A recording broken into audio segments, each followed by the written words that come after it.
चलिए, आज हम लोग टैक्स में इनकम फ्रॉम अदर सोर्सेज शुरू करने जा रहे हैं। देखिए, टैक्स में बेसिकली 5 हेड्स होते हैं, ये आपको पता है। एक सैलरी हेड होता है, एक हाउस प्रॉपर्टी, एक PGBP, capital gain and last income from other sources. Job वगैरह करते हैं, तनख्वाह मिलती है, पैसे मिलते हैं, सैलरी मिलती है, तो कौन से हेड में टैक्सेबल होगी? सैलरी हेड में। घर है, किराए पे उठा दिया है, तो कौन से हेड में टैक्सेबल होगा? हाउस प्रॉपर्टी के हेड में टैक्सेबल होगा। इसके अलावा अगर आपके पास कोई बिजनेस है, कोई प्रोफेशन है, उसकी इनकम कहां टैक्सेबल होगी? पीजीबीपी में। कोई कैपिटल एसेट बेच दिया, मे बी आपने घर बेच दिया, ज्वेलरी बेच दी, कोई कैपिटल एसेट बेच दिया, तो उसकी इनकम टैक्सेबल होती है कैपिटल गेन के हेड में। और इस दुनिया में जिसका कोई नहीं होता, उसका कौन होता है? देखो, भगवान तो होता ही, खुदा तो होता ही है, उसके अलावा उसका इनकम फ्रॉम अदर सोर्सेस का हेड होता है। मतलब आपने कोई ऐसी इनकम कमाई जो इनकम फ्रॉम अदर सोर्सेस के अलावा जो प्रीवियस 4 हेड और हैं, आपका salary, house property, PGBP, capital gain, इन चारों के नेचर की नहीं है, इन चारों में नहीं जा रही, तो वो अगर टैक्सेबल होगी तो कौन से हेड में होगी? Income from other sources. जैसे मान लो, थोड़ी अच्छी अच्छी बातें करते हैं। मान लो आप चले गए कौन बनेगा करोड़पति में, केबीसी में, और वहां आप जीत गए 7 करोड़ रुपए, है ना? जब बोल ही रहे हैं तो थोड़ा अच्छा बोल ले, मजाक ही कर रहे हैं थोड़ा अच्छा कर ले। तो मान लीजिए आप 7 करोड़ जीत गए। अब वो 7 करोड़ जाहिर सी बात है टैक्सेबल होगा कि टैक्सेबल नहीं होगा? इनकम टैक्स डिपार्टमेंट को टैक्स चाहिए होगा कि नहीं चाहिए होगा? बिल्कुल चाहिए होगा। इनकम टैक्स डिपार्टमेंट कहेगा भैया टैक्सेबल है, हमें टैक्स चाहिए। अब टैक्स चाहिए तो 5 में से किसी हेड में टैक्सेबल होगा ना। 5 हेड जो होते हैं उनमें से किसी एक में होगा। क्या ये सैलरी हो सकता है? केबीसी के साथ आपकी एम्प्लॉयर एम्प्लॉय की रिलेशनशिप तो थी नहीं। क्या ये इनकम फ्रॉम हाउस प्रॉपर्टी हो सकता है? दूर दूर तक कोई मतलब नहीं है। पीजीबीपी? नहीं। Capital gain? वो भी नहीं। तो किस में टैक्सेबल होगा? Income from other sources. जैसे आपको किसी कंपनी से डिविडेंड मिला, कहीं पे आप कोई लॉटरी जीत गए, या कोई भी इस तरीके की इनकम जो और किसी हेड में टैक्सेबल नहीं हो रही है, वो इस हेड में टैक्सेबल होगी। लेट्स से किसी ने एग्रीकल्चरल इनकम कमाई, खेती बाड़ी करके एग्रीकल्चर से एग्रीकल्चरल इनकम अर्न करी। अब उसकी एग्रीकल्चरल इनकम सैलरी हेड में टैक्सेबल होगी? नहीं होगी। हाउस प्रॉपर्टी में होगी? हाँ या ना तो बोलो, कुछ तो तुक्का मारो। नहीं होगी। पीजीबीपी? नहीं होगी। कैपिटल गेन में होगी? नहीं होगी। तो कहां होगी? नहीं, इनकम फ्रॉम अदर सोर्सेज में भी नहीं होगी, कहीं टैक्सेबल नहीं होगी। जानबूझ के मैंने आपको ये एक एग्जाम्पल दिया। सुनो, वो इनकम जो एग्जिम्ट होती है, जो इनकम एग्जिम्ट है, वो इसमें नहीं टैक्सेबल होगी। मैं ये नहीं सिखा रहा हूं कि सारी इनकम यहां टैक्सेबल कर देंगे। जो इनकम एग्जिम्ट है वो तो कहीं नहीं टैक्सेबल होगी। हां, जो टैक्सेबल इनकम है, जो ऐसी इनकम है जो टैक्सेबल पार्ट है, टैक्सेबल इनकम है, उस पर टैक्स लगना है। वो टैक्सेबल इनकम अगर प्रीवियस 4 हेड्स में टैक्सेबल नहीं हो रही होती है, तो इस हेड में टैक्सेबल होती है, इनकम फ्रॉम अदर सोर्सेज में। तो एग्रीकल्चरल इनकम जैसे मैंने एग्जांपल लिया, वो एग्जेम्प्ट इनकम है, वो नहीं टैक्सेबल होगी। क्लियर? समझ में आया? अच्छा, इनकम फ्रॉम अदर सोर्सेज को प्यार से हम और आप आईफॉस बोल लेंगे, चलेगा? है ना? इतना बड़ा नाम कौन बोले? IFOS, income from other sources. Other sources नाम ही समझ में आ रहा है कि एक रेसिडरी हेड है, बचा हुआ हेड है कि पिछले 4 में नहीं जा रहा, कुछ अदर इनकम है, तो यहां पे लेकर के चले आओ, आईफॉस में ले आओ।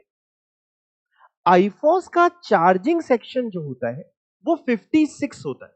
अभी लिखा मिलेगा, मैंने लिखा हुआ है, सेक्शन 56 इसका चार्जिंग सेक्शन होता है। जैसे अपन ने सैलरी वगैरह में सेक्शन 15 चार्जिंग सेक्शन होता है, हाउस प्रॉपर्टी का 22 होता है, पीजीबीपी का 28 होता है, कैपिटल गेन का 45 होता है। इसी तरीके से आईफॉस का 56 होता है। चार्जिंग सेक्शन बोल लीजिए या बेसिस ऑफ चार्ज बोल लीजिए, बेसिकली चार्जिंग सेक्शन ये बताता है कि कौन सी इनकम यहां टैक्सेबल होगी, या यूं बोले तो कब ये हेड अट्रैक्ट होगा, कब इस हेड में कोई इनकम टैक्सेबल करने की हम बात करेंगे। ठीक है, तो चलिए शुरुआत करते हैं इनकम फ्रॉम अदर सोर्सेज, आईफॉस से। बहुत ध्यान से, सबसे इजी हेड है ये, सबसे छोटा हेड है और सबसे इजी हेड है। चलिए देखते हैं क्या क्या। The income which are neither covered under the head salary, house property, business income और capital gain shall be taxable under the head income from other source. कह रहे वो इनकम जो ना सैलरी हेड की है, ना हाउस प्रॉपर्टी की है, ना बिजनेस इनकम की है, ना कैपिटल गेन की है, तो अगर वो टैक्सेबल होगी तो कहां टैक्सेबल होगी? Income from other sources. This head of income is a residual head, बचा खुचा हेड है ये। क्यों? Because it covers all other income which are uncovered. वो इनकम यहां पे कवर्ड होंगी जो बाकी जगह पे कवर्ड नहीं है, अनकवर्ड है, and which are not exempt from tax. और हम केवल उन्हीं की बात कर रहे हैं जो टैक्स में एग्जेम्प्ट नहीं है। जो इनकम एग्जेम्प्ट है हम उसकी बात यहां नहीं कर रहे, वो यहां पे भी टैक्सेबल नहीं हो। शुरू किया जाए चलिए चैप्टर। चलिए आइए शुरुआत करते हैं। इनकम फ्रॉम अदर सोर्सेस का चार्जिंग सेक्शन कौन सा होता है? सेक्शन 56। इसको बेसिस ऑफ चार्ज भी बोल सकते हैं, इसको आप चार्जिंग सेक्शन भी बोल सकते हैं। Section 56 income from other sources का चार्जिंग सेक्शन है, जो कि आपको क्या बताने वाला है जरा समझिए, सुनिएगा मेरी बात को ध्यान से। लॉ मेकर ने जब इनकम फ्रॉम अदर सोर्सेस के लिए सेक्शन 56 बनाया तो इसने क्या किया, इसने इसके दो सबसेक्शन बनाए। लॉ मेकर ने एक बनाया 56 सबसेक्शन 1 और एक बनाया सेक्शन 56 सबसेक्शन 2। अब इन्होंने किया क्या लॉ मेकर ने, वो सुनो। दोनों चार्जिंग सेक्शन 56 मेन है, उसका सबसेक्शन 1 और सबसेक्शन 2। लॉ मेकर ने क्या किया, 56 सबसेक्शन 1 में तो एक जनरल थिंग लिख दी, जनरलाइज कर दिया। उसने ये लिख दिया कि कोई भी टैक्सेबल इनकम जो पिछले 4 हेड में टैक्सेबल नहीं हो पाई, या यूं कहें कहीं और टैक्सेबल नहीं हो पाई, तो वो टैक्सेबल होगी इनकम फ्रॉम अदर सोर्सेस के हेड में। 56 सबसेक्शन 1 केवल यही कहता है कि हम रेसिडरी हेड है ये वाला, वो इनकम जो ना सैलरी में टैक्सेबल हो पाई, ना हाउस प्रॉपर्टी में, ना पीजीबीपी में, ना कैपिटल गेन में, वो टैक्सेबल होगी कहां पे? Income from other sources. इसके अलावा लॉ मेकर ने सेक्शन 56 सबसेक्शन 2 बनाया, जहां पे उसने क्या किया, कुछ इनकम्स स्पेसिफाई कर दी, कुछ इनकम्स की लिस्ट दे दी। उसने कहा कि ये इनकम्स, जैसे भी हम आपको पढ़ाएंगे डिविडेंड इनकम, लॉटरी इनकम, ये इनकम नॉर्मल तौर पे इसी हेड में टैक्सेबल होगी। मतलब दोनों चीजें उसने करी, एक जनरल बना भी दिया कि कोई भी इनकम जो और कहीं पे टैक्सेबल नहीं है, अगर टैक्सेबल होगी तो यहां पे टैक्सेबल होगी। दूसरा, उसने जो इनकम उसको आईफॉस में ही टैक्सेबल करानी थी, उसके लिए उसने किसी भी तरीके की एम्बिग्यूटी नहीं छोड़ी।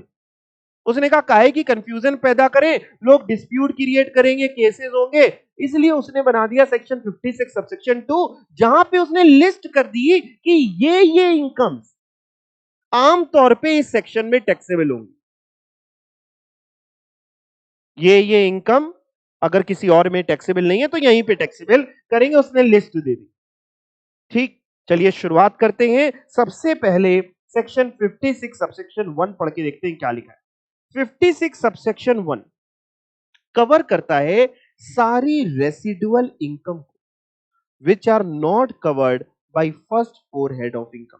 वो इनकम जो बच गई, जो कहां कवर्ड नहीं थी, पहले के 4 हेड में कवर्ड नहीं थी, वो कहता है सेक्शन 56 सबसेक्शन 1। तो 56 सबसेक्शन 2 क्या कहता है? Section 56 subsection 2 cover certain specific incomes which are chargeable under the head IFOS. कुछ ऐसी इनकम की बात हम करने वाले हैं, कुछ स्पेसिफिक इनकम लिस्ट देंगे जो कहां आमतौर पे टैक्सेबल करेंगे, इनकम फ्रॉम अदर सोर्सेज के हेड में टैक्सेबल करेंगे।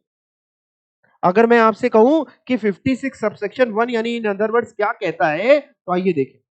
इन अदर वर्ड्स किसकी बात कर रहे हैं सर आप? बेटा मैं सेक्शन 56 सबसेक्शन 1 की बात कर रहा हूं। 56 सबसेक्शन 1 इन अदर वर्ड्स क्या कहता है? Any income is taxable under this head. This head मतलब बेटा आईफॉस की बात कर रहे हैं, जाहिर सी बात है। If following conditions are satisfy, कह रहा है इस हेड में टैक्सेबल होगा, 56(1) कहता है, लेकिन अगर ये कंडीशंस पूरी होंगी तो हमने कहा क्या कह रहा? पहला, देयर इज एन इनकम, कोई इनकम की बात होनी चाहिए।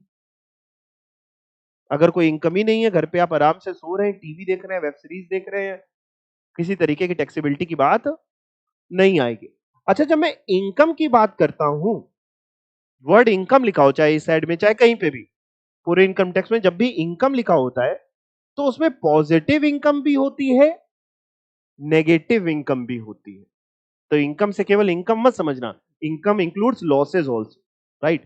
तो there is an income, income होनी चाहिए। दूसरी बात, such income is not exempt under any provision of the income tax act. वो इनकम एग्जेम्प्ट नहीं होनी चाहिए, जैसे एग्रीकल्चरल इनकम वगैरह अगर एग्जेम्प्ट है तो आईफॉस का कोई मतलब ही नहीं है, एग्जेम्प्ट नहीं होनी चाहिए। और तीसरी बात, मेन बात, such income is not taxable under other 4 heads of income. किसी और हेड में वो इनकम टैक्सेबल नहीं हो। तो आमतौर पे 56 सबसेक्शन 1 ने बहुत ज्यादा परेशान नहीं किया, वो केवल यही कह रहा है वो इनकम जो टैक्सेबल इनकम है, लेकिन पीछे 4 हेड में नहीं जा पा रही है। टैक्सेबल इनकम जैसे ही मैंने बोला तो मैंने कंडीशन नंबर 1 भी पूरी कर दी और दूसरी भी। वो इनकम जो टैक्सेबल इनकम है, तो इनकम है टैक्सेबल है, 1 भी पूरी, टैक्सेबल है एग्जेम्प्ट नहीं, दूसरी पूरी। वो इनकम जो टैक्सेबल इनकम है और पीछे 4 हेड में नहीं जा पा रही है, वो टैक्सेबल होगी under income from other sources. 56 subsection 2 क्या कहता है, आइए देखें। 56 सबसेक्शन 2 बहुत ही अच्छा सा सेक्शन है। 56 सबसेक्शन 2 मजेदार है, देखते हैं क्या। सेक्शन 56 सबसेक्शन 2, हाउएवर, हाउएवर बड़ा खतरनाक वर्ड होता है इनकम टैक्स में, तो खास तौर पे, क्योंकि पूरे सेंटेंस की मीनिंग चेंज कर देता है। अभी 56 सबसेक्शन 1 ने कहा कि टैक्सेबल इनकम जो और कहीं नहीं जा पा रही वो यहां टैक्सेबल होगी। 56 2 कहता है लेकिन रुको, मेरी बात पहले सुन लो साथ में। हमने कहा बताओ, however following specific incomes, following specific एक लिस्ट पढ़ाई जाएगी, are chargeable to tax under the head IFOS, वो आईफॉस में टैक्सेबल होंगी। अभी मैं आपको पढ़ाऊंगा तो बताऊंगा कौन कौन सी इनकम आईफॉस में टैक्सेबल होती हैं, ठीक है? अगर किसी और हेड में नहीं जा रही तो यहां टैक्सेबल होती है, इसके अंदर भी बारीकी है, बताऊंगा। शुरुआत करी जाए। अच्छा देखो, इसमें सेक्शंस जो आपको याद करने हैं, उसमें चार्जिंग सेक्शन याद करना है। सेक्शन 56 चार्जिंग सेक्शन है, इनकम फ्रॉम अदर सोर्सेज का, ये आपको याद करना है। सबसेक्शन 1 सबसेक्शन 2 अगर आप याद कर पाए तो अच्छा है, नहीं याद कर पाए तो कोई बात नहीं। बाकी जैसे सबसेक्शन 2 के बाद अब आपको भी स्पेसिफिक सेक्शन मिलेगा कि डिविडेंड का ये है, लॉटरी का ये है, ये नहीं याद करने की जरूरत है। कंटेंट पता होना चाहिए, टैक्स का ट्रीटमेंट पता होना चाहिए, टैक्सेबिलिटी पता होनी चाहिए, ठीक है? शुरुआत करते हैं 56 सबसेक्शन 2 में। सबसे पहला आ रहा है डिविडेंड। क्या ये वर्ड आज से पहले कभी सुना है डिविडेंड, कि पहली बार सुन रहे हैं? जाहिर सी बात है सभी ने सुन रखा है डिविडेंड। किसको मिलता है डिविडेंड? शेयर होल्डर को मिलता है। कौन देता है? कंपनी देती है। किसकी इनकम हुई? किस इनकम किसकी? कंपनी की। डिविडेंड किसको मिला? Share holder. इनकम हुई शेयर होल्डर की। टैक्सेबल किसके हाथ में होना चाहिए? शेयर होल्डर के हाथ में। कौन से हेड में टैक्सेबल होगा? आईफॉस में। पता है आप लोग बड़े लकी बच्चे हैं।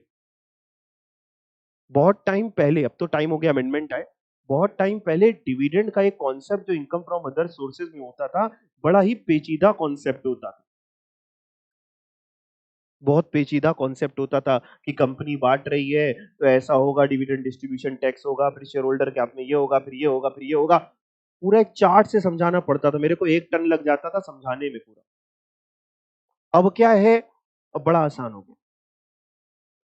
डिविडेंड की इनकम शेयर होल्डर के हाथ में टैक्सेबल। डिविडेंड की इनकम किसके हाथ में टैक्सेबल? शेयर होल्डर के हाथ में टैक्सेबल। हालांकि इसमें डिविडेंड जो आप समझते हैं वो तो है ही है। डिविडेंड आप सभी कह रहे हैं भाई कंपनी अपने शेयर होल्डर को डिविडेंड बांट रही है, वो तो है ही है। उसके अलावा इनकम टैक्स में डीम्ड डिविडेंड भी होता है कि हम मान लेंगे कि आपने जो चीज दी है वो डिविडेंड है, डीम्ड कर लेंगे कि आपने डिविडेंड दिया।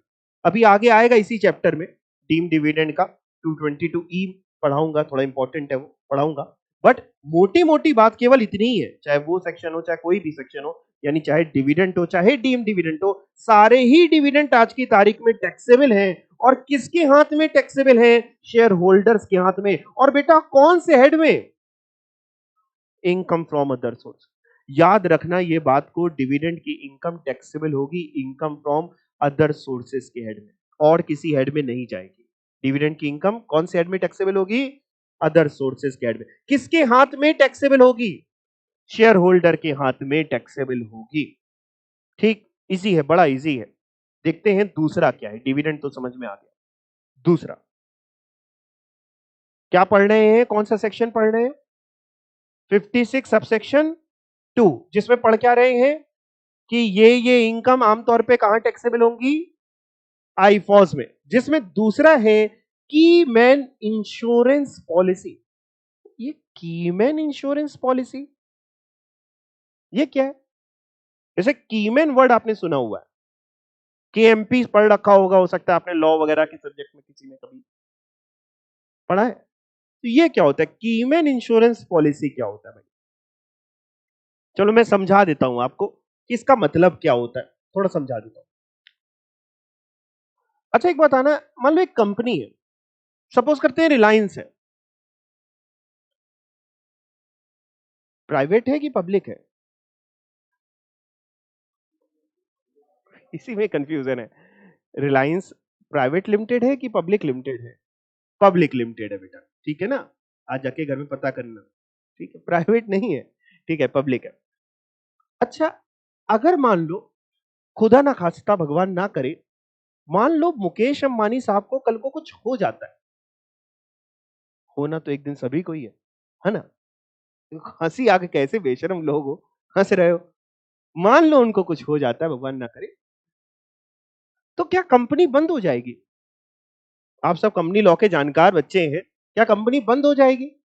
नहीं, आपको पता है share holder can come, share holder can go, share holder के आने जाने से कोई फर्क नहीं पड़ता, परपेचुअल सक्सेशन वगैरह जाने क्या क्या लॉ के वर्ड्स आप पढ़ते हैं, आप जानकार लोग हैं।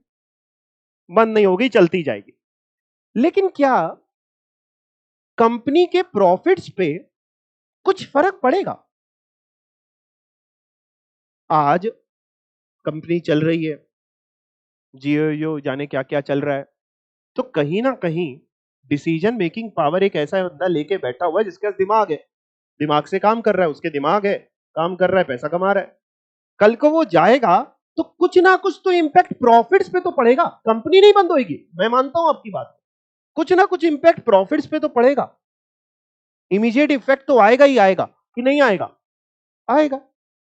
जब करता धरता चला जाएगा, तो भले ही जितनी पब्लिक लिमिटेड कंपनी हो, आपने कंपनी में पढ़ा हो कि कंपनी बंद नहीं होती, बंद नहीं होगी, लेकिन कुछ तो फर्क आएगा। कंपनी भी ये बात जानती है। तो ज्यादातर कंपनियां करती क्या है वो सुनो। ज्यादातर कंपनियां अपनी कंपनी में जो इंपॉर्टेंट लोग होते हैं, जो की मैन होते हैं, चाबी से नहीं चलते हैं, इंपॉर्टेंट लोग होते हैं, उनके नाम पे लाइफ इंश्योरेंस पॉलिसी ले लेती है कंपनियां। ज्यादातर कंपनियां क्या करती हैं, जो उनको लगता है कि हमारी कंपनी के लिए इंपॉर्टेंट लोग हैं, जो कहीं ना कहीं पीछे से अपने डिसीजन से कंपनी को चला रहे हैं, उनके नाम पे एक keyman insurance policy, this is life insurance policy, वो ले लेती है, जिसका प्रीमियम कंपनी भरती है। कौन भरता है प्रीमियम? कंपनी भरती है। और कल को अगर जिसके नाम पे लिए, मान लो अंबानी जी के नाम पे लिए, अगर उनको कुछ हो जाएगा, तो जो भी सम एश्योर्ड होगा, पॉलिसी अमाउंट होगा, वो मिल जाएगा किसको? कंपनी को। किसको मिल जाएगा? कंपनी को। देखिए, एक लाइफ इंश्योरेंस पॉलिसी वो होगी जो मुकेश अंबानी साहब ने अपने लिए अलग ले रखी होगी, इंडिविजुअल पॉलिसी, कि कल को उनको कुछ हो गया तो उनके पीछे उनके बीवी बच्चों का क्या होगा, चिंता सताती होगी ना उनको कि नहीं? हाँ भी कह रहे हैं। तो एक पॉलिसी वो होगी जो इंडिविजुअल पॉलिसी होगी, जो अंबानी साहब ने ले रखी होगी। हम उसकी बात नहीं कर रहे, उसका प्रीमियम वो भरते होंगे, उनको कुछ हो जाएगा तो कल को वो पैसा उनके नॉमिनी को मिलेगा, वाइफ वगैरह को, बच्चे वगैरह को मिलेगा। मैं बात कर रहा हूं keyman insurance policy. Keyman insurance policy क्या हुई, कंपनी ने किसी कीमैन के ऊपर एक लाइफ इंश्योरेंस कवर ले रखा है कि कल को इस कीमैन को कुछ हो जाता है या नहीं भी होता तो एक मान लो उसका एक मैच्योरिटी पीरियड है, 25 साल के लिए पॉलिसी ली, 25 साल तक उनको कुछ हुआ ही नहीं, 25 साल बाद मिल जाएगा, जो भी पॉलिसी के टर्म्स है। वो कंपनी क्या करेगी, प्रीमियम देती जाएगी, and on the happening of certain event या एक टाइम पीरियड लैप्स होने पे कंपनी को पैसा मिल जाएगा। लॉ ये कहता है, इनकम टैक्स डिपार्टमेंट, कि देखो भाई कंपनी, जब भी तुम्हें कीमैन इंश्योरेंस पॉलिसी का पैसा मिलेगा वो हम तुम्हारे हाथ में टैक्सेबल करेंगे। किसके हाथ में टैक्सेबल करेंगे, कंपनी के हाथ में कि मुकेश अंबानी के हाथ में? कंपनी के हाथ में, तुम्हारे हाथ में टैक्सेबल करेंगे। या तो पीजीबीपी के हेड में करेंगे, ध्यान से बात को समझना, या तो पीजीबीपी के हेड में करेंगे। पीजीबीपी का हेड कौन सा हुआ, बिजनेस वाला, profit and gains from business और प्रोफेशन। या तो पीजीबीपी के हेड में करेंगे, और अगर वहां नहीं करेंगे तो यहां करेंगे। मतलब ये जो सेकंड पॉइंट मैं आपको पढ़ाने वाला हूं, कीमैन इंश्योरेंस पॉलिसी, इसमें पहले मैंने आपको ओरली मतलब समझा दिया कि कीमैन इंश्योरेंस पॉलिसी होती क्या है। मतलब नहीं भी समझते तो हमारे इनकम टैक्स में कोई फर्क नहीं पड़ता, क्योंकि इनकम टैक्स ट्रीटमेंट में आपको सिखा देता, मतलब समझा दिया। दूसरी चीज मैंने आपको, मेन चीज जो आपको यहां समझनी है वो ये समझा दी कि जो भी पैसा रिसीव होगा वो कंपनी के हाथ में टैक्सेबल होगा। मान लो आखिरी में बोनस भी मिला, एक पैसा मिला प्लस कुछ बोनस मिला, सारा अमाउंट जितना मिलेगा पूरा का पूरा टैक्सेबल होगा कंपनी के हाथ में, या तो किसी और हेड में, किसी और हेड में मतलब आमतौर पे बीजीपी में होगा, नहीं तो इस हेड में टैक्सेबल होगा, अदर सोर्सेज में। पढ़िएगा, बहुत ध्यान से पढ़िएगा, इंपॉर्टेंट है। अमाउंट रिसीव्ड अंडर ए कीमैन इंश्योरेंस पॉलिसी, जो भी अमाउंट रिसीव्ड हुआ, मिला, इंक्लूडिंग बोनस, बोनस भी मिला के, जो भी मिला प्लस बोनस वगैरह, on such policy, if it is not taxable under any other head of income, अगर किसी और हेड में टैक्सेबल नहीं हुआ, आमतौर पे पीजीबीपी, अगर पीजीबीपी में टैक्सेबल नहीं हुआ तो टैक्सेबल होगा, कहां पे टैक्सेबल होगा, इनकम फ्रॉम अदर सोर्सेज के हेड में टैक्सेबल होगा। बात समझ में आ गई? कौन कौन से दो पॉइंट पढ़ लिए, पहला डिविडेंड, शेयर होल्डर्स के हाथ में टैक्सेबल होगा, इनकम फ्रॉम अदर सोर्सेज। दूसरा कीमैन इंश्योरेंस पॉलिसी का पैसा कंपनी को जिसको रिसीव हुआ इंक्लूडिंग बोनस, उसके हाथ में टैक्सेबल होगा। अगर पीजीबीपी में नहीं हुआ तो आईफॉज में टैक्सेबल होगा। यहां तक बात क्लियर? तीसरा पॉइंट, विनिंग्स फ्रॉम लॉटरीज। अभी मैंने आपको एग्जाम्पल दिया था केबीसी का, आपने केबीसी से पैसा जीता, टैक्सेबल होगा इनकम फ्रॉम अदर सोर्सेज में, वही पॉइंट यहां लिखा है। या इसके अलावा आपने मान लीजिए किसी की लॉटरी खरीद ली। अच्छा पहले तो लॉटरी जो है वो लीगल है कि इलीगल है? देखिए कुछ स्टेट्स में बैन है, यूपी वगैरह में बैन है ना, वहां पे लीगल नहीं है। और कुछ जगह पे केरला वगैरह आप चले जाएं तो वहां पे लीगल है, लॉटरी आप खरीद सकते हैं, कोई दिक्कत नहीं। हमारा हालांकि इनकम टैक्स डिपार्टमेंट इस बात से बहुत ज्यादा फर्क नहीं रखता कि वो लीगल है कि इलीगल है। वो कहता है अगर कमाया है तो हमें टैक्स दो, लीगल इलीगल दूसरे डिपार्टमेंट समझेंगे क्या करना है, हमें तो क्या चाहिए, टैक्स। हमें फर्क नहीं ज्यादा कि लीगल इनकम इलीगल इनकम, हमें तो टैक्स चाहिए। मान लीजिए आप गोवा चले गए, गोवा गए हैं कभी, कसीनो गए हैं कभी, कसीनो सुना है क्या होता है? अच्छा पिक्चरें देखी हैं कभी, पिक्चरें देखते हैं, हाँ तो बोलो इतने सीधे हो नहीं, देखो तुम लोग, इतना तो मैं समझने लगा हूं। जुआ सुना है, जुआ वर्ड? एक तो वो जुआ होता है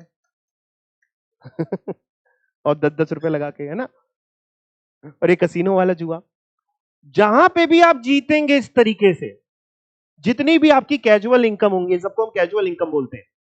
कैजुअल इनकम मतलब कभी कभी होती है भाई, हर बार तो नहीं होती। जो भी होगी वो टैक्सेबल होगी इनकम फ्रॉम अदर सोर्सेज। पढ़ के देखते हैं, फिर एक बात और बताऊंगा, पढ़ना। Winnings from lotteries, any winnings from lotteries, crossword puzzles, races including horse races, card games and other games of any sort, or from gambling, betting of any form or nature shall be chargeable to tax under income from other sources. क्या बोल गए? कौन सी list दे गए? फिर से ध्यान से पढ़े. एनी विनिंग्स कहां से? चाहे वो आपने लॉटरी से कमाया हो, कोई क्रॉसवर्ड पजल्स वगैरह खेल के कमाया हो, रेसेस इंक्लूडिंग हॉर्स रेसेस. कौन सी रेस की बात कर रहा है? Horse race. आपने घोड़ों की रेस पे पैसा लगाया, उससे जीते. अच्छा मान लीजिए आप कुत्ते दौड़ाते हैं. डॉग रेस हुई, उस पे पैसा आपने लगाया, उस पे आप जीत गए, वो टैक्सेबल होगा? यहां पे होगा. लिखा है races including horse races. Including horse races का मतलब हॉर्स रेसेस भी, बाकी कोई भी रेसेस भी है साथ में. यहां पे देखो, रेसेस वर्ड मेन है. किसी भी तरीके की रेसेस हो, चाहे आप कुत्ते दौड़ा के जीते, चाहे बिल्ली दौड़ा के, यही टैक्सेबल होगा. ठीक है. तो lottery, crossword puzzles, races including horse races, card games. आपने कहा देखो इन सब से तो कुछ होने नहीं वाला पढ़ाई लिखाई से, 2-4 गड्डियां खरीद के आप बाहर बैठ गए. चलो 10 का 100, 10 का 100. कार्ड गेम से अगर आप जीत रहे हैं तो भी यही, या other games of any sort, किसी भी तरीके का कोई भी गेम. खुल जा सिम सिम आता था बहुत साल पहले, बहुत सारे गेम्स आते थे. या आपने कोई गेम करा, गैम्बलिंग हो गई, बैटिंग करते हैं आप, किसी भी तरीके से अगर आप जीत रहे हैं तो वो टैक्सेबल होगा income from other sources.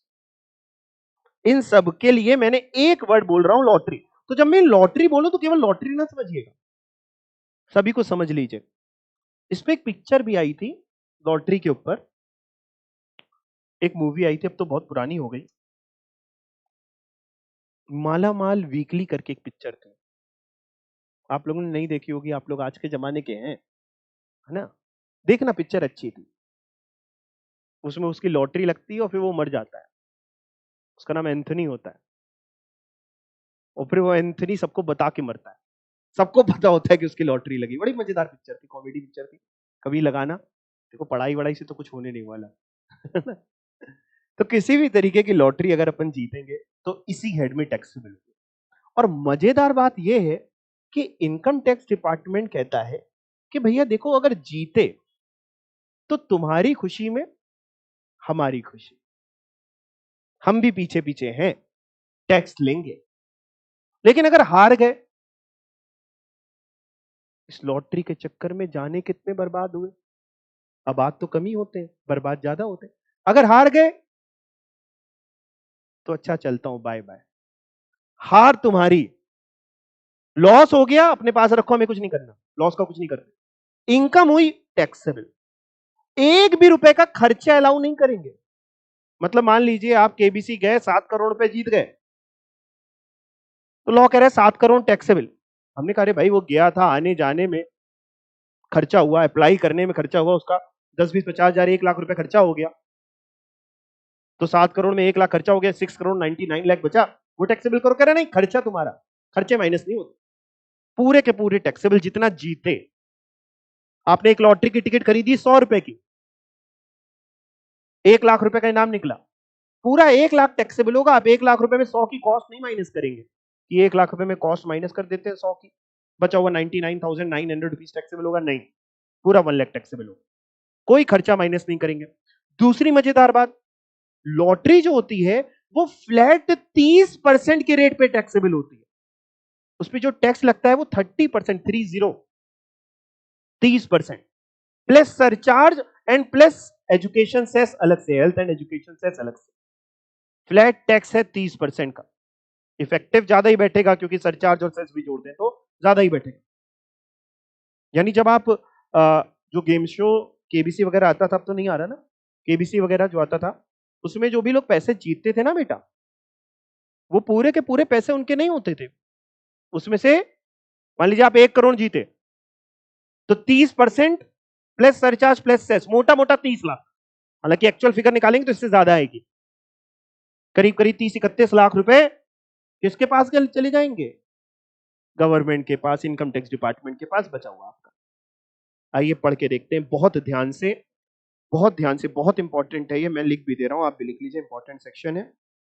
Any winnings from lotteries, crossword puzzles, races including horse races, card games and other games of any sort, किसी भी तरीके के कोई भी game, or from gambling, betting of any form or nature shall be chargeable to tax under income from other sources.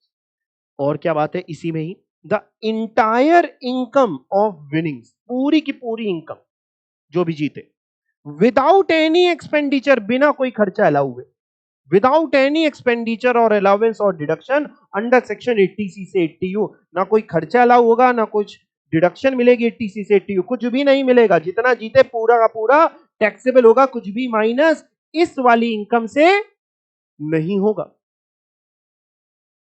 However, खतरनाक word, एक खर्चा allow करने के लिए बात कर रहे हैं, however expenses relating to the activity of owning and maintaining race horses are allowable. आप रेस हॉर्सेस, रेस में दौड़ने वाले घोड़े, ओ करते हैं एंड मेंटेन करते हैं, उनको ओ और मेंटेन करने में जो खर्चा हुआ वो आपका माइनस हो जाए, बाकी कोई खर्चा माइनस नहीं होगा। ओइंग एंड मेंटेनिंग डॉग्स का खर्चा माइनस नहीं होगा।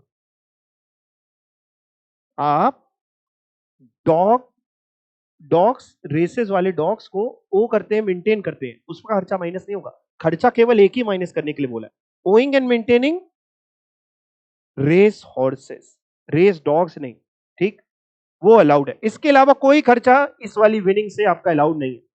प्लस इस पे टैक्स बड़ा तगड़ा है, बहुत ही तगड़ा टैक्स।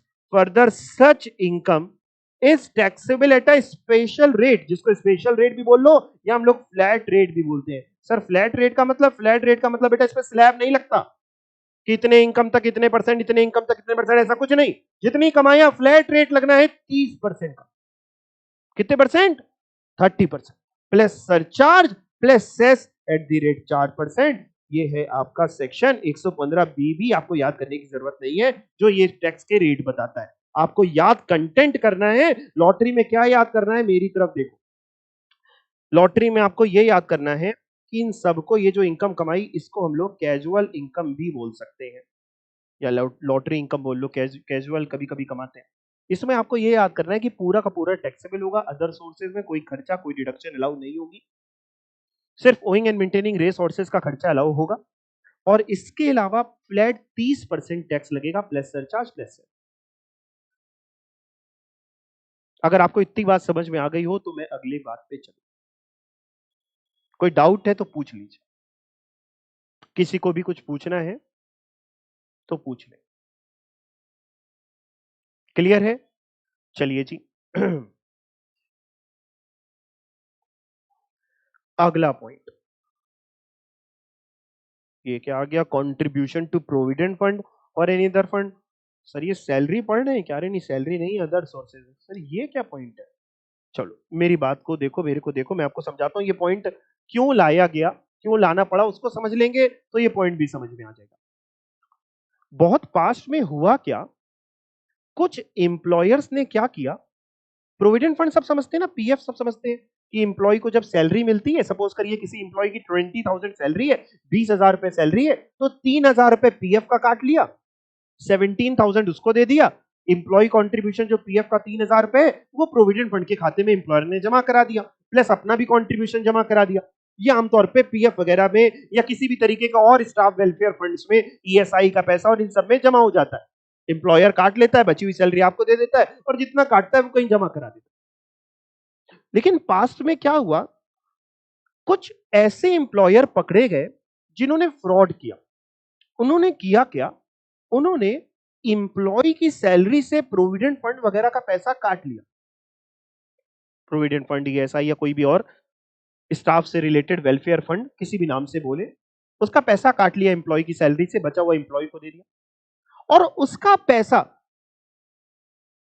एम्प्लॉयर ने जिस फंड के लिए काटा उस फंड में जमा नहीं कराया। कायदे से क्या करना चाहिए, आपने पैसा काटा और विद इन जो फंड की ड्यू डेट है, पीएफ ईएसआई वगैरह की, अगले महीने की 20 तारीख 10 तारीख, जो भी उस प्रोविडेंट फंड की या उस फंड की पर्टिकुलर ड्यू डेट है, आपको उस ड्यू डेट तक जमा करा देना चाहिए। एम्प्लॉय का पैसा है, वो आपका पैसा तो है नहीं। लेकिन कुछ एम्प्लॉयर्स ने क्या किया, काट तो लिया लेकिन उसको जमा नहीं कराया, उसको बल्कि अपने व्यापार में लगा दिया, इन्वेस्ट कर दिया। गलत कर रहे हैं आप ये।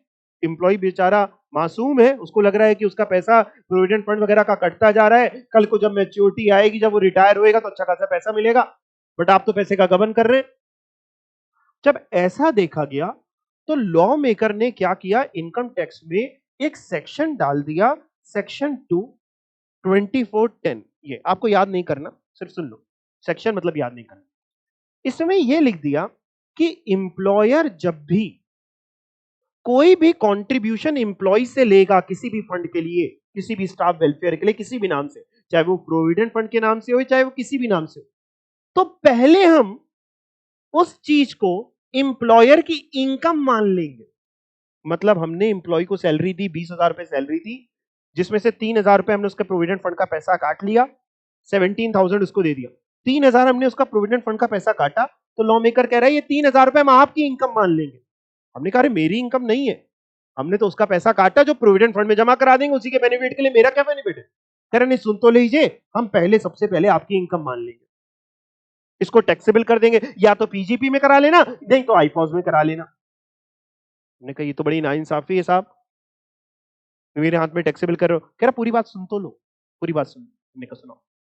कह रहा टैक्सेबल कर देंगे, फिर उसके बाद अगर आपने यानी एम्प्लॉयर ने, अगर एम्प्लॉयर ने within due date of that fund उस पैसे को उस फंड में जमा करा दिया, मान लो अगले महीने की 20 तारीख तक ड्यू डेट थी, अगले महीने की 20 तारीख तक उसने फंड का पैसा उस प्रोविडेंट फंड ईएसआई जिसकी भी थी उसमें जमा करा दिया, जिस भी फंड के लिए काटा गया, तो हम आपको वो खर्चा भी अलाउ कर देंगे, माइनस भी करवा देंगे।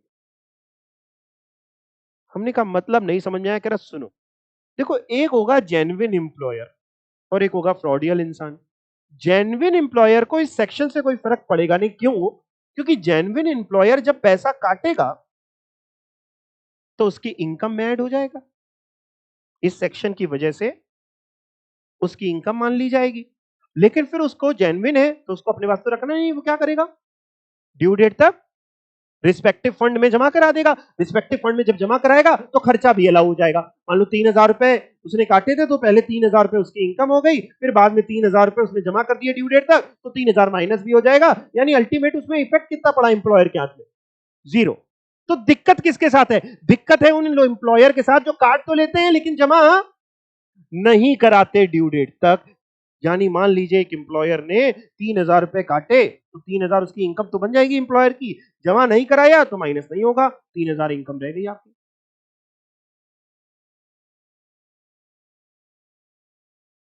बात समझ में आई? बहुत ध्यान से पढ़ते हैं।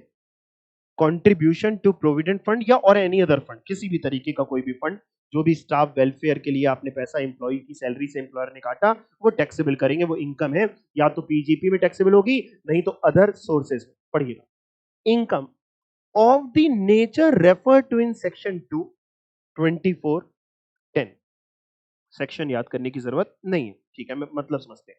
जैसे कि क्या है इस सेक्शन में, ब्रैकेट मैंने लिखा है relating to certain contributions to any provident fund, superannuation fund और एनी फंड, कोई भी fund set up under the provision of ESI act और any other fund for the welfare of such employ received by the SSC. Received by the SSC, या SSC कौन है? Employer. कौन है? Employer. Received by the SSC from his employ in his capacity as an employer. क्या भूल गए? क्या केवल प्रोविडेंट फंड की बात कर रहे हैं, केवल ईएसआई की बात कर रहे हैं, किसकी बात कर रहे हैं? सबकी। ब्रॉडर वर्ड यूज है, कोई भी फंड, अदर फंड, कोई भी फंड हो एम्प्लॉय के वेलफेयर के लिए, अगर उसका पैसा एम्प्लॉयर ने रिसीव किया है, एम्प्लॉयर ने रिसीव करने का मतलब यह होता है कि एम्प्लॉय की सैलरी से काटा है, किससे रिसीव किया? एम्प्लॉयज एंड एम्प्लॉय की सैलरी से काटा है, तो हम उसको टैक्सेबल कर देंगे। हम कुछ उस समय नहीं देखेंगे, पहले तो टैक्सेबल कर देंगे। जमा कराया नहीं कराया वो बात की बात है, पहले तो टैक्सेबल, पहले तो आपकी इनकम में बिकॉज ऑफ दिस सेक्शन उसको जोड़ देंगे। फिर से पढ़िए, इतना बहुत इंपॉर्टेंट है। Income of the nature refer to in section इतना रिलेटिंग टू, रिलेटिंग टू में क्या लिखा है? Certain contribution to any provident fund superannuation fund और any fund setup under the provision of ESI act और any broader word यहां से शुरू हो गया और any other fund for the welfare of such employ. किसको मिला, किसने काटा पैसा? Received by SSC. एसएससी मतलब एम्प्लॉयर फ्रॉम हिज एम्प्लॉय। किस कैपेसिटी में काटा? एम्प्लॉयर की कैपेसिटी में, यानी आपने एम्प्लॉय का पैसा काटा। उसके लिए क्या होगा, करेंगे क्या एम्प्लॉयर के हाथ में? Will be chargeable to income tax under the head IFOS if such income is not chargeable under PGP. अगर पीजीबीपी में टैक्सेबल नहीं हुई थी तो हम आपका आईफॉज में टैक्सेबल करेंगे, किसी एक जगह करेंगे, या तो पीजीपी में, जैसे कीमेन में पढ़ाया था ना वैसे ही, या तो पीजीपी में या आईफॉज। तो पहले तो जोड़ दिया जाएगा, फिर सर माइनस होगा क्या? आओ पढ़े। But if employer deposit such amount on or before due date of deposit applicable for such contribution, तो क्या होगा? यानी एम्प्लॉयर ने जमा करा दिया ड्यू डेट या उससे पहले, तो he will be allowed a deduction on account of this, minus भी हो जाएगा। लेकिन अगर आपने ड्यू डेट तक जमा नहीं कराया तो माइनस नहीं होगा। यहां पे एक दांव पेच है, वो समझ लो ध्यान से, मतलब प्रैक्टिकल जीवन में के लिए एक बात समझ लो। सपोज करो आपने उसके किसी फंड का पैसा काटा, पीएफ वगैरह का, ईएसआई वगैरह का आपने पैसा काटा, और अगले महीने की 20 तारीख 10 तारीख ड्यू डेट है, मान लेते हैं अगले महीने की 20 तारीख ड्यू डेट है, आपने पैसा काटा, जून में पैसा काटा मान लेते हैं, एम्प्लॉयर ने उसकी सैलरी से पीएफ वगैरह का पैसा जून में काटा, और मान लेते हैं कि 20 जुलाई उसकी ड्यू डेट है, यानी 20 जुलाई तक आपको रिस्पेक्टिव फंड में वो पैसा एम्प्लॉयर को क्या करना है? जमा कराना। अगर बेटा वो एक दिन से भी चूक गया ना, 20 तारीख की जगह उसने जमा कराया 21 तारीख को, एक दिन से भी अगर चूक गया तो माइनस नहीं होगा, टैक्सेबल तो हो गया, डिडक्शन नहीं मिलेगी। इसलिए हम लोग अपने सारे क्लाइंट्स को ये जरूर कहते हैं कि ये जो भी फंड्स हैं जिसका आप पैसा काट रहे हैं, इनको आप हाथों हाथ जमा करा दीजिए, ड्यू डेट मिस नहीं होनी चाहिए, क्योंकि मिस हो गई जमा तो आपको कराना पड़ेगा। देखिए आपके दिमाग में एक ये भी आ सकता है कि सर ड्यू डेट मिस हो गई, आप बच्चे, आपके दिमाग में आ सकता है सर ड्यू डेट मिस हो गई, 20 तारीख को थी, ड्यू डेट नहीं जमा कराया तो 21 को भी काय कराने, छोड़िए नहीं जमा कराया, जमा तो कराना पड़ेगा। जमा नहीं कराओगे तो ये जो फंड वाले लोग हैं ना, प्रोविडेंट फंड के जो डिपार्टमेंट है, ईएसआई डिपार्टमेंट है, ये नहीं जीने देगा, ये उल्टा लटका देगा। पैसा तो इनका रोक ही नहीं सकते आप, पैसा तो आपको जमा कराना ही पड़ेगा, भले ही एक साल बाद करा रहे हो जमा, तो वो अपना पैसा रिकवर कर लेगा, जमा तो करा आप रख ही नहीं सकते उसको। बस अंतर यह है कि अगर आपने ड्यू डेट के अंदर जमा करा दिया तो आपके लिए ठीक है, ड्यू डेट के अंदर नहीं जमा कराया तो खाम खा काहे के लिए टैक्स दे रहे हो। टैक्स ऑडिट जो हम लोग करते हैं उसमें हम लोग ये जरूर चेक करते हैं, बहुत सारे पॉइंट चेक करते हैं, उसमें एक ये जरूर चेक करते हैं कि जितने भी आपने जमा कराया हर महीने उसका चालान दिखाइए, ड्यू डेट क्या थी और कब तक आपने जमा कराया, उसमें मोहर लगी होती है चालान में, तो ऑनलाइन सब होने लग गए, सब डेट होती है। ड्यू डेट तक जितने जमा नहीं हुए वो सब उसकी इनकम में ऐड करते रहते हैं कि नहीं डिडक्शन नहीं मिलेगी इसकी। और मान लो आपके ऊपर 25% 30% टैक्स लग रहा है, कंपनी आप जो भी है एम्प्लॉयर, अल्टीमेटली आपका है टैक्स का बर्डन झेलने वाले। एक छोटी सी गलती से, और ये जो मैं 3000 अमाउंट बोल रहा हूं, ये बोल रहा हूं 3000, वास्तविक जीवन में हो सकता है आपके बहुत सारे एम्प्लॉइज हो, फंड का पैसा अच्छा खासा बन जाता हो, 1 2 लाख 5 लाख 10 लाख 20 लाख, उसमें सोचिए कितने परसेंट हो गया आपका टैक्स लग गया इतना फालतू का। ऐसा बहुत सारे केसेस में होता है, एम्प्लॉयर चूक जाता है जमा कराने से, जमा तो उसको कराना पड़ेगा बट डिडक्शन नहीं मिलेगी, मना है। Due date of that fund तक जमा करा दें, क्या लिखा है? ये लिखा है, पढ़ो। But the employer deposit such amount on or before due date of deposit, जो एप्लीकेबल है उस कंट्रीब्यूशन की, उस फंड के लिए जो ड्यू डेट है, पीएफ की जो ड्यू डेट है, इनकम टैक्स की ड्यू डेट की बात नहीं करें, पीएफ के एक्ट की, पीएफ जब तक जमा हो जाना चाहिए वहां की ड्यू डेट, ईएसआई की ड्यू डेट, वहां तक जमा करा दोगे तो माइनस हो जाएगा, नहीं तो माइनस नहीं होने देंगे। क्लियर? तो ये वाला पैसा जो भी इंप्लॉय की कंट्रीब्यूशन से आप काटते हैं, पीएफ हो, ईएसआई हो, कोई भी फंड हो, स्टाफ वेलफेयर का आप पैसा काट रहे हैं, एम्प्लॉयर काट रहा है एम्प्लॉय का कंट्रीब्यूशन, तो एम्प्लॉयर के हाथ में पहले इनकम की तरह टैक्सेबल हो जाएगा, या तो पीजीबीपी कैड में टैक्सेबल होगा या फिर टैक्सेबल होगा आईफॉस। और फिर बाद में माइनस भी हो जाएगा अगर ड्यू डेट तक जमा करा देते हैं तो। अभी तक मैंने आपको सबसे पहले पढ़ाया डिविडेंड कि शेयर होल्डर के हाथ में टैक्सेबल होगा, इनकम फ्रॉम अदर सोर्सेज के हेड में ही टैक्सेबल होगा। दूसरा पढ़ाया कि मैन इंश्योरेंस पॉलिसी का पैसा कंपनी के हाथ में टैक्सेबल होगा इंक्लूडिंग बोनस। अगर पीजीबीपी में नहीं हुआ है तो आईफॉस में टैक्सेबल होगा। तीसरा पढ़ाया लॉटरी, बैटिंग, गैम्बलिंग कि यहीं पे टैक्सेबल होगा, आईफॉस में टैक्सेबल होगा, कोई खर्चा लाओ नहीं होगा, बस ओइंग एंड मेंटेनिंग रिसोर्सेज का खर्चा लाओ होगा एंड फ्लैट 30% का tax plus surcharge plus cess लगेगा।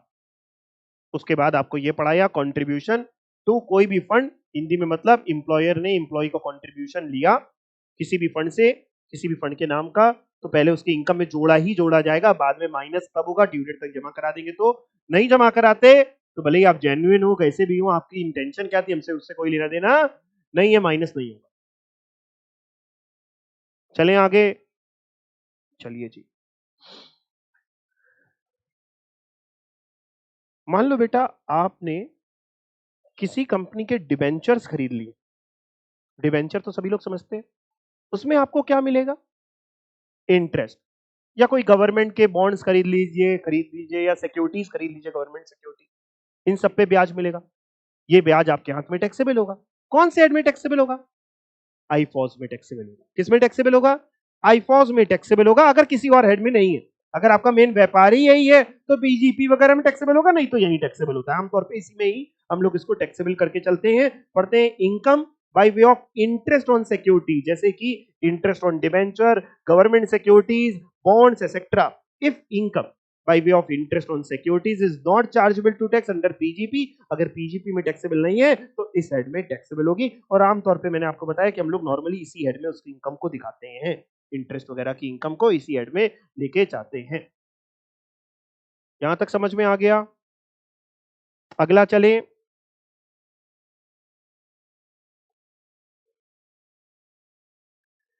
मान लीजिए एक सज्जन है, मेरी तरफ देखना सभी लोग, एक सज्जन है जिनके पास मशीन्स वगैरह हैं, फर्नीचर्स वगैरह हैं, और उनका व्यापार है उस मशीन्स वगैरह को, फर्नीचर वगैरह को रेंट आउट करना। जैसे टेंट हाउस होते हैं, टेंट हाउस समझते हैं सब लोग, टेंट हाउस वाले किराए पे देते हैं ना सामान, रजाई, गद्दा, है ना, केटल चाहिए चाय की, कालीन चाहिए, मेज कुर्सी, जो चाहिए आमतौर पे वो आपको प्रोवाइड करते हैं। जेन सेट चाहिए किराए पे दे देंगे। ये लोग जो भी किराए पे देते हैं इनको किराया मिलता है, इनको जो किराया मिलता है ये कौन से हेड में टैक्सेबल होगा, सैलरी हेड में होगा, नहीं, हाउस प्रॉपर्टी के हेड में होगा, house property, house property, rental income है, रेंटल हाउस प्रॉपर्टी, नहीं, घर तो है नहीं,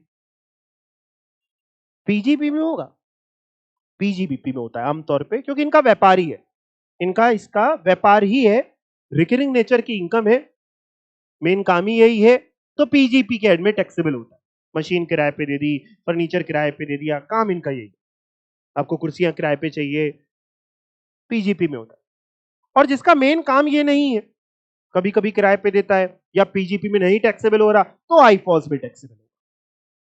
यानी ये जो एफ वाला पॉइंट हम लोग पढ़ना है, प्रैक्टिकल जीवन में आमतौर पे कहां पे टैक्सेबल होता है, पीजीपी में, लेकिन लॉ में यहां लिखा है कि अगर पीजीपी में नहीं टैक्सेबल हो रहा तो यहां टैक्सेबल होगा। आइए देखें, rental income of machinery, furniture etcetera, income from machinery, plant or furniture belonging to the assessee, जो आपकी है और आपने क्या किया है, लेट ऑन हायर, किसी को किराए पे दिया है। If income is not chargeable to income tax under the PGP, अगर पीजीपी में टैक्सेबल नहीं है तो आईफॉस में टैक्सेबल होगी। आमतौर पे वैसे पीजीपी में ही हो जाती है, नहीं तो आईफॉस में टैक्सेबल होगी। कोई डाउट नहीं। अच्छा, कोई इंसान अगर किसी को घर किराए पे देता है, घर, ऑफिस, हाउस प्रॉपर्टी, तो इनकम फ्रॉम हाउस प्रॉपर्टी वाले हेड में टैक्सेबल होता है। अच्छा, मान लो अगर कोई इंसान घर प्लस फैसिलिटीज दोनों देता है किराए पे, कंपोजिट रेंट, वो आपको फैसिलिटीज का भी किराया ले रहा है आपसे और घर का भी किराया ले रहा है, उसने आपको फैसिलिटीज वगैरह भी प्रोवाइड कर रखी हैं, एसी लगा दिया, ये सारी चीजें, फैसिलिटीज का किराया, लिफ्ट वगैरह का, फैसिलिटीज का भी किराया ले रहा है और उस जगह का भी किराया ले रहा है। ऐसे केस में क्या होगा? ऐसे केस में हाउस प्रॉपर्टी का हेड ये कहता है कि अगर इन दोनों का separation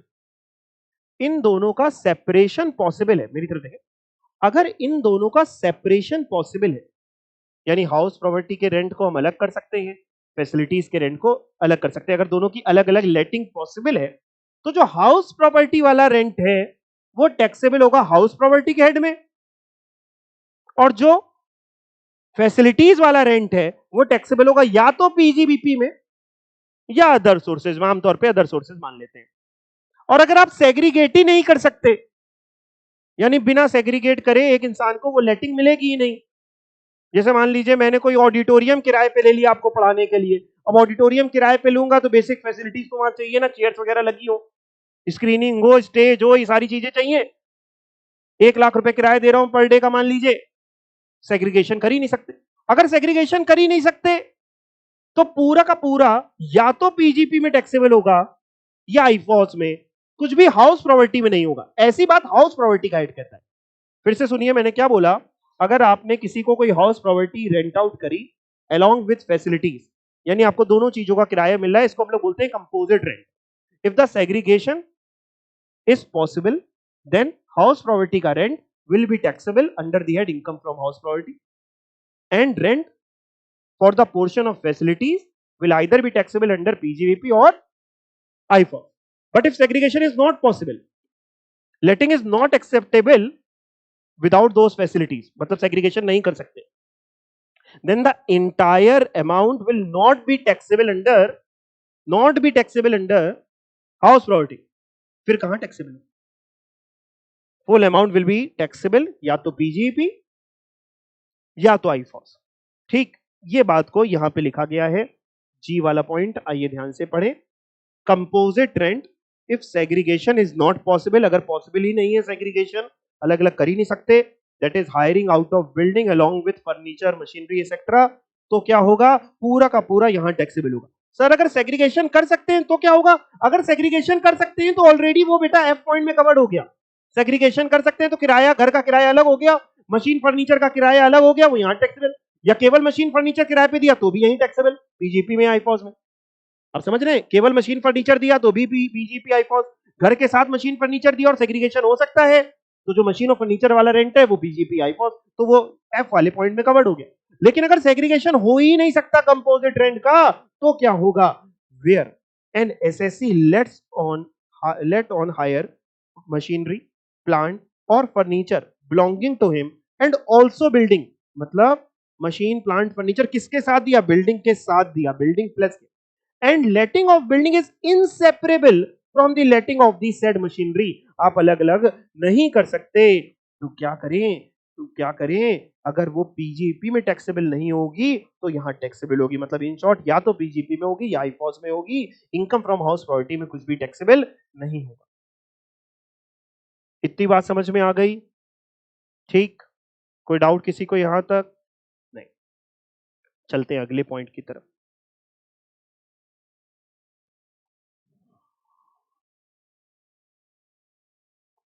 Share premium in excess of fair market value to be treated as income. Section 56 subsection 2 clause 7b है क्या? इसको अगली क्लास में पढ़ाऊंगा, टाइम नहीं है आज, इसको अगली क्लास में कंटिन्यू करूंगा। लेकिन मैं एक चीज आपसे चाहूंगा कि आप एक बार इसको रीड जरूर करके आइएगा, इस पॉइंट को, अच्छा पॉइंट है, क्यों लाया गया था मैं ये भी आपको चलो बता दूंगा, इसके पीछे की हिस्ट्री, प्लस जितना आज पढ़ाया उसको एक बार समराइज करेंगे, इसको एक बार पढ़ के आएंगे, कोई डाउट होगा तो पूछ लेंगे। आज कोई डाउट है? नहीं, समझ में आ गई क्लास? चलिए, थैंक यू।